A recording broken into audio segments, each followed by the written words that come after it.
Hi there, my name is Norb.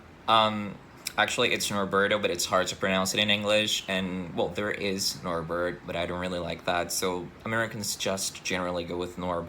I'm 23 years old. I'm a medical student. I'm in the last year of medical school, actually. Thank God. And I'm here because my ex-teacher, Gyselle, asked me to record this video talking about my English fluency process, my English learning process, let's put it this way. So I started out studying English when I was very young, when I was just 5 years old, and I graduated from it when I was 17 years old. So it took me around 10 to 12 years to get fluent at it, in it. So what do I think that I did and that you guys should do whenever you're learning a new language or English itself?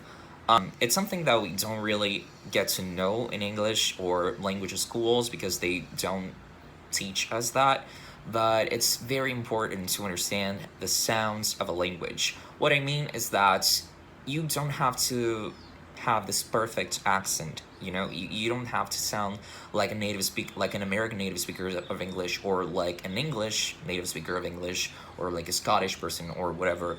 You just have to understand how the sounds are made, okay? If you do understand how they're made, it means that you're going to be able to produce them. And since you're going to be able to make the sounds, you're going to be able to listen to the sounds. And whenever you listen to the sounds, whenever you can listen correctly to English, you can start learning English from watching series, from listening to music, etc. Second thing, I think that we should talk about the fact that you shouldn't be ashamed of your English. It doesn't matter if your accent is not like a native one. It doesn't matter if you don't have the best pronunciation. It doesn't matter if you have lots of grammatical mistakes, if you make them. What matters is that in this conversation, if you're speaking to a native speaker of English, you are the one being held responsible for establishing the path of communication between you and that other person. So that other person should be grateful because you spent lots of time, lots of hours studying a language that was not yours and that had nothing to do with you. You are from Latin America, you're not from Australia, you're not from the US. You should be learning Spanish, but you learned English, and that's fine. So that's pretty much it. Don't be ashamed of your English. Whenever you can practice, do it. Third thing, I think it's pretty much that. Practice your English. How do you practice your English? It's very easy to just say do it, but how do I do that?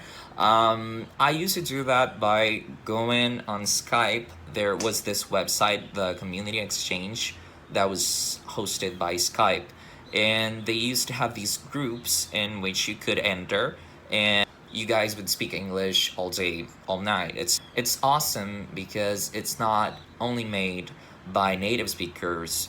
They're there if you want to, correct something about your grammar or your pronunciation or your accent, but you are also exposed to other kinds of accents throughout the world.